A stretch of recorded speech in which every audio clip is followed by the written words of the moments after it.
Hello YouTube, welcome back to Jerry's NBA Talk TV. I'm NBA Jerry, and thank you for watching. I just want to talk to you guys about the game last night between the Boston Celtics and the Miami Heat. The correspondents for the Miami Heat are Wade 3 Brad TV and Master Blaster Videos.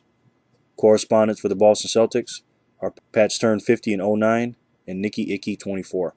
I want to talk to you about the game, and I also want to talk to you about the two teams. Playoff atmosphere. The game had over 200 plus media credentials. That many media credentials don't come to a game unless it's a conference finals or NBA finals game. And we're talking about a regular season game, so it was a huge game as far as ratings and just all the hype. And the crowd was getting crazy. I mean, it was a very highly anticipated game. So a lot of hype for the game. It was a very, like I said, highly anticipated game. So I'll tell you a little bit about it. Basically, the Miami Heat didn't look good at all. Offensively or defensively, they were out of sync. Boston looked very good defensively. They looked like they were in mid-season form as far as defense goes. But the Miami Heat obviously have a lot of work to do. So, by the time the playoffs start, they will not be anywhere near the way they are now. They'll be a much better team offensively and defensively. But it's going to take time, folks. And this is why I have picked the Boston Celtics to win the East, because on paper, you got LeBron, Dwayne Wade, and Chris Bosh, but just because you got those guys on the floor, you can't just walk out there and win the game. You got to play team basketball. And the two best teams that play the best team basketball, in my opinion, are the Boston Celtics and the LA Lakers, and they got the best players, 1 through 12. So that's why I have the Boston Celtics and the LA Lakers, if there's no injuries or major injuries, going to the finals. And, no disrespect to any other team, but, until I see different, this is why. And I'm not saying it just because I watched this game last night. The only thing I can do is get information, and when I get the information, I tell you what I see based on the information that I have. And right now, the Boston Celtics are the best team in the East. Like I said, in my opinion, Miami Heat will have the best regular season record. I think Orlando will be second, and I think Boston will be third. But that doesn't matter. The Boston Celtics can win road games, and they have won road games. So when the playoffs start, if there's no injuries, like I said, I do believe the Boston Celtics will win the East and then go on to the NBA Finals. What I saw for the Miami Heat, though, getting back to that, I'm not making too much out of it because this game really didn't mean anything. It was just all a bunch of hype. It was a great game to watch. I mean, as far as just seeing LeBron and D Wade and Chris Bosh on the same team. I mean, I had to pinch myself.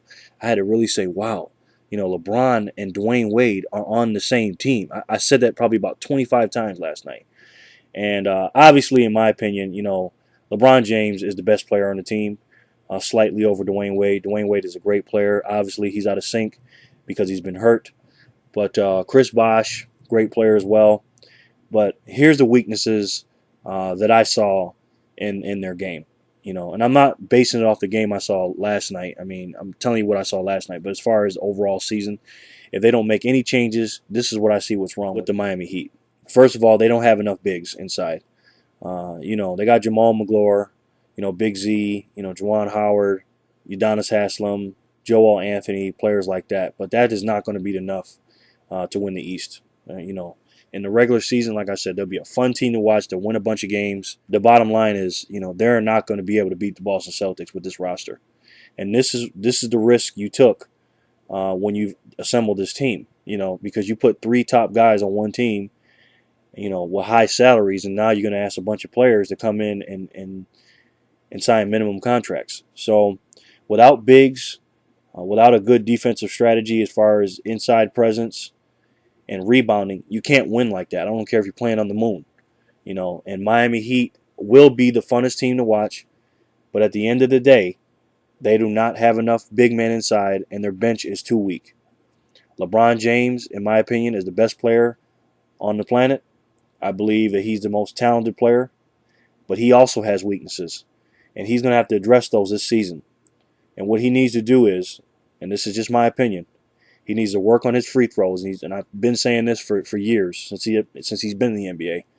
There's no reason a guy with his amount of talent and skill should be shooting 70-something% from the free throw line. There's no excuse for that. Also, he needs to work on his post game. I mean, as talented as he is, and offensively gifted he has a weakness in the post. Now, I'm not saying the man can't score in the post, but he just doesn't do it enough to be effective down there. He has a mismatch every time he gets on the block. And with him being on this team now, he has a ball handler in Dwayne Wade, and he also has, Carlos Arroyo, Eddie House, or Mario Chalmers, handling the ball. I think LeBron James needs to change his game a little bit. I'm not saying he shouldn't be on the perimeter at all and not dribbling it at all. That's fine. He can do that.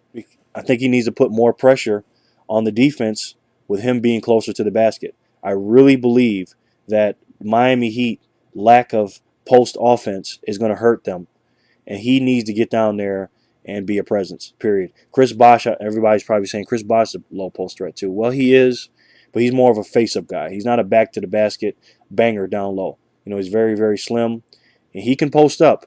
But as far as getting somebody and getting a double team on the post every single time, LeBron James can do that. Now I understand his philosophy, being on the perimeter and attacking the defense. But the bottom line is, in order to beat the Boston Celtics, you have to change. I don't care if you're on the Cleveland Cavaliers. I don't care if you went to the Chicago Bulls. I don't care what team LeBron plays for. He has to change his game to beat the Boston Celtics. He cannot stand at the perimeter and dribble the ball and expect it just to get past Paul Pierce, because he can get past Paul Pierce. I know that. But when he gets past him, he's got a lot of people waiting on him. Kendrick Perkins, when he's healthy. Now you got Shaq, you got Garnett, you got Jermaine O'Neal. I mean, you got Big Baby Davis. I mean, you got a lot of big bodies that are waiting on him to get to the paint. And see, the Boston Celtics play team basketball. Period. That's how they play. They don't care who scores.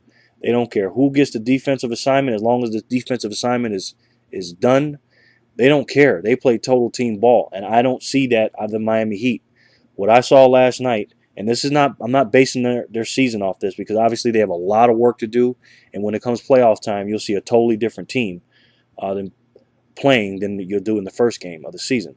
But I see a lot of individuals right now, and it's going to take time to get that chemistry. I see one great player in LeBron James, another great player in Dwayne Wade, and another great player in Chris Bosh. I don't see a lot of movement. I see a lot of one-on-one basketball, and that will not beat the Boston Celtics, period. So they need to change that. Also, Boston is a phenomenal rebounding team, and in order to win playoff games, you have to rebound. And LeBron didn't get enough rebounds last night to me. I know he'll get more during the season. But like I said, with the lack of bigs that the Miami Heat have, they don't have enough to rebound. I looked at Udonis Haslem yesterday standing next to LeBron James. It's funny because, Haslem plays the power forward and sometimes he plays the center. And I looked at him standing next to LeBron. LeBron is bigger than Udonis Haslem. I mean, he's bigger than him. He's a little bit taller and he weighs more. I mean, LeBron is a freak of nature athlete, okay? Now, that's not taking anything away from Udonis. He's an incredible hard worker. I love his attitude. He does everything he can with what he has. But the bottom line is he's too small. And he's not going to be able to bang down there with the Jermaine O'Neals and the Kevin Garnetts and the Shaquille O'Neals, in my opinion. Now, he can hit his jumpers and he can bang, but as far as just being in there all the time and being one of the main guys, you're focusing on getting rebounds and stuff like that, he needs help, period, down there. And they're going to need another big or a couple of bigs in order to beat the Boston Celtics. Also, what I noticed was Dwayne Wade, like I said, he was very out of sync. And, to me, LeBron and Dwayne Wade play so similar that somebody's going to have to change their game. It's either going to be LeBron getting into the post more or Dwayne Wade playing off the ball more. Now, they both played in the NBA for 7 years, LeBron and D. Wade, okay? And they have both played on the perimeter. LeBron usually plays more with the ball in his hand, and Dwayne Wade plays with the ball in his hand too, but he also plays off the ball. Dwayne Wade has done that more in his career. But the bottom line is, last night, just like LeBron said in the press conference, I seen them looking for each other too much and being too unselfish. That's why they had so many turnovers. You won't see that many turnovers again, probably. But they have a lot of work to do, period. So let me know what you guys think. Let me know what you guys think about the Miami Heat and the Boston Celtics. Let me know if you guys agree with me or disagree with me about the Boston Celtics and the Miami Heat. I'm going to have some more on this. I'm going to talk more about the Miami Heat. This is going to be a long season. Obviously, they're a team to watch. So this is a exciting time in the NBA. Very, very excited. So I'm looking forward to watching Miami all year and all the rest of the teams too. So it's going to be interesting. It's going to be a big soap opera, so we'll see how it goes. Okay? Let me know what you guys think, all right? Thanks. Take care of yourselves. I'll talk to you soon. And don't forget, if you can believe it, you can do it. Thanks for watching. You guys know I appreciate it. And remember, folks, always, always treat people how you want to be treated, and everything will be okay. This is NBA Jerry, and I'll talk to you guys soon. Enjoy the NBA season. Peace.